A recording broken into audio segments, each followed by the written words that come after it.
Ha!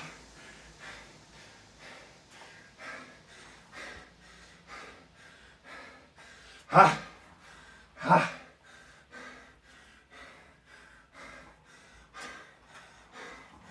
Come on.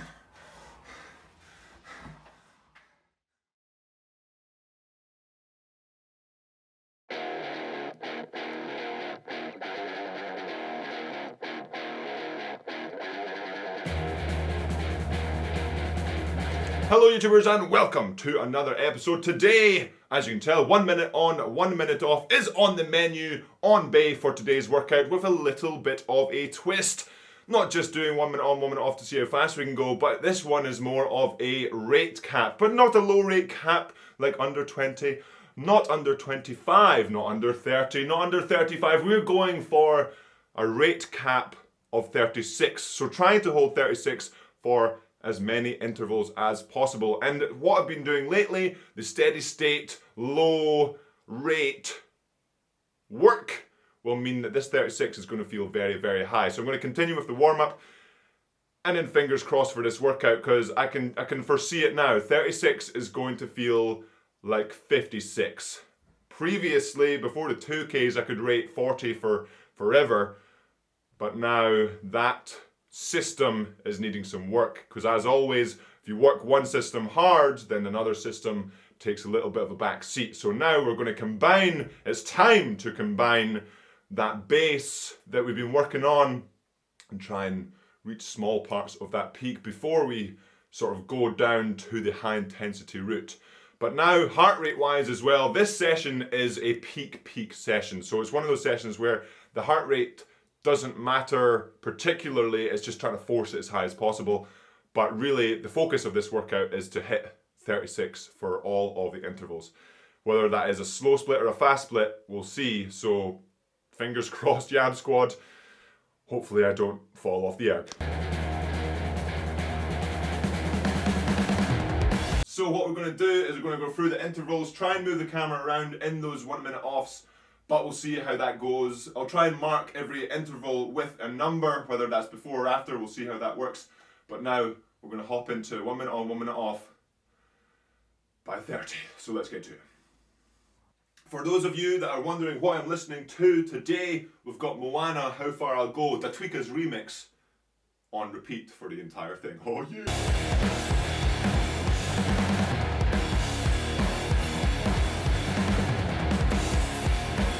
False start.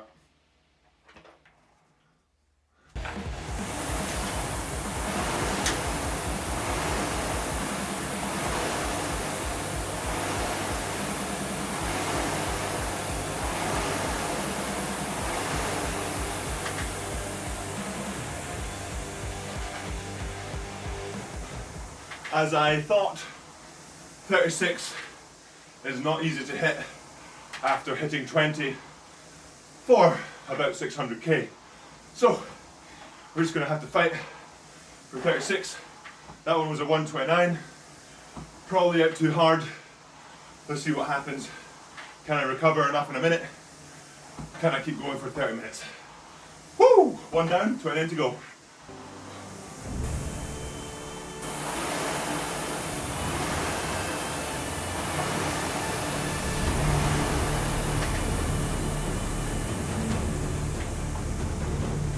Feel pretty uncoordinated, so I'm going to be sort of all over the shop for this workout, but this is all about just getting used to that higher rate.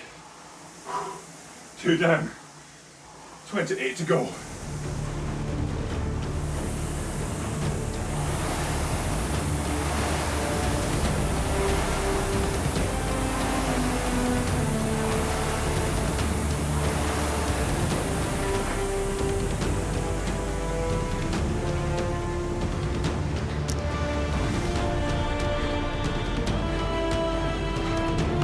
And 5 down.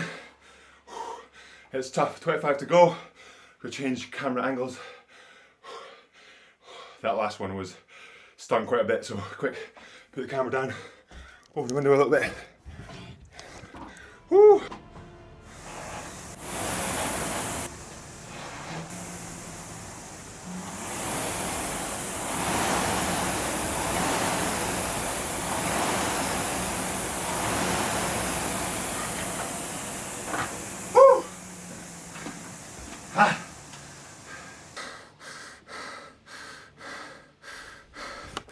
A little bit of a wobble around number 6. Just finished number 10. Holding. Now to put the camera over there. Get the next one.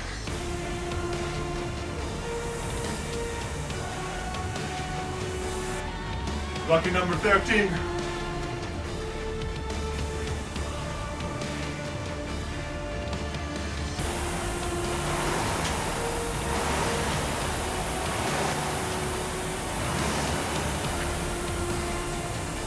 Woo! Halfway there. 15 down. 15 to go.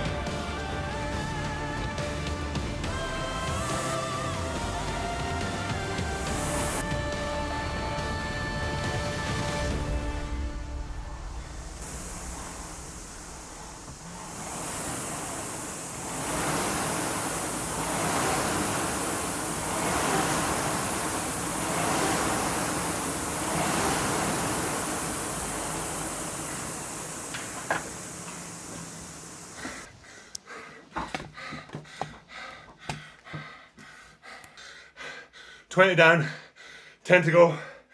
Oh, it stings. It stings.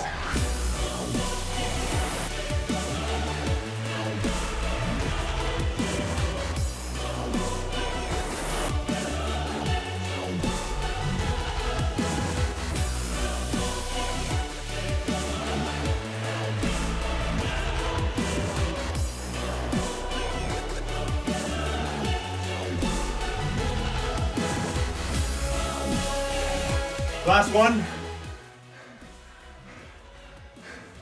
And just because it's the last one doesn't mean you go flat out because you've not went flat out already. I'm quite bad for this, but should have already used a lot of those beans, a lot of that yam before the last one. So mental battle up until the last one. No last one fast one, all of them fast. Oh.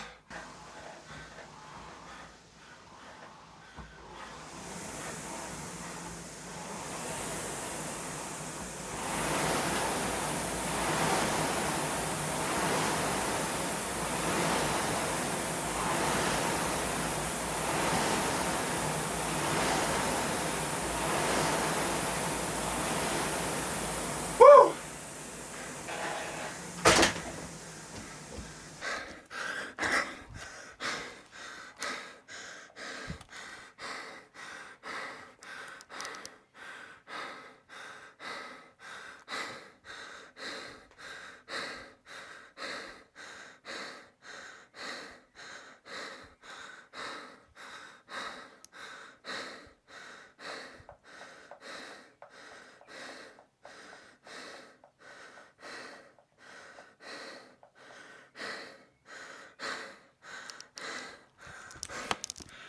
And we've finished the workout.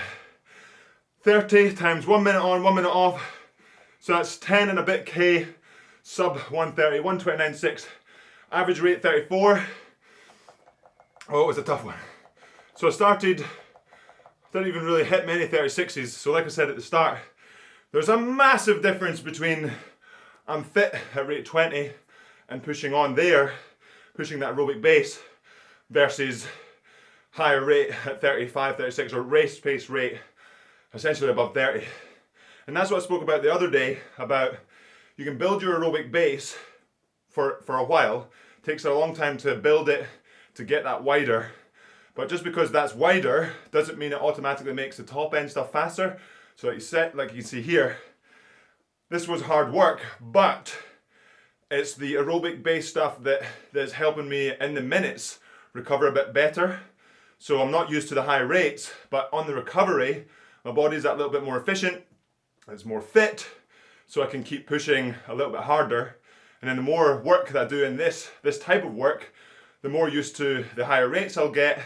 And then on top of the aerobic base, fitness bottom base of the pyramid, that'll help the recovery on top of the getting used to the high rate and the high intensity playing or dealing with the lactic acid. So it's like a double whammy once you get both.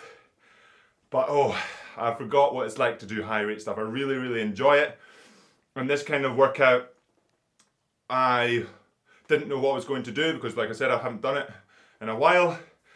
So there was a wobble at 6 reps, 6 in, where I was going 29, 28, 28, 29, 29. Then I had a 130. And I thought that was going to be a huge struggle for the rest. But it turned out that the rest of it was okay. Oh, well, okay, it hurt. And it got gradually harder. My heart rate actually climbed, sort of, it peaked midway through, sort of 170, 175. And then that last 10, even though I was holding the same split, it was at 175, then it would do 177, 179, 180, 182. And I think it was, let's see what the max was on the heart rate. I don't really know what the average was since I was including the rest. But it peaked at 184. And again, doing more of these workouts should mean that I should be able to push that heart rate higher, but still keep the work going, rather than I could go out and do a 121, 1 minute, and not be able to hold any, but also have my heart rate really high. But the aim is to sort of be able to hold that 180 for a lot longer, and therefore hold a higher split for a lot longer, using both the aerobic base at the bottom of the pyramid, the lactic acid threshold training. Oh, words are failing me. But I think you get the picture, Yam Squad. If you want to try this workout, I really recommend it. It's kind of one of those ones where you're on for a long time, but you're seeing pretty outrageous splits. And it's a good bit of fun. For me, it's a big bit of variation, like I said, from doing steady state work. And it's just tying into that peak end of the pyramid rather than constant aerobic base work. But like I've always said, or like I have been saying in isolation, there's been 5, 6, 7, 8 weeks of a lot of mileage. I think, I'm not sure how, I need to look how many Ks I've actually done, but a lot of work at the aerobic base, which should be paying dividends as we work on this higher end stuff eventually. But like I've said also before, that eventually in the high end stuff comes much quicker. So like if I do this workout next week, which I think is a plan, then I should feel a difference already just by doing it once, rather than it's like maybe a month of steady state before you really start sort of feeling, yeah, I've got some gains in there. But now that will be it for today's episode, Jam Squad. I'm going to have a little rest, catch my breath, compose my thoughts, fuel up, because remember, food is fuel, regardless if it's a high intensity workout, low intensity workout. Any workout, you have to fuel up. And you have to decide if it's a lot of fuel, a little bit of fuel, middle bit of fuel. That's up to you to decide. And as always, Yam Squad, remember to subscribe if you haven't already. Hit that like button. And I will see you tomorrow for the weekly review. Oh yeah!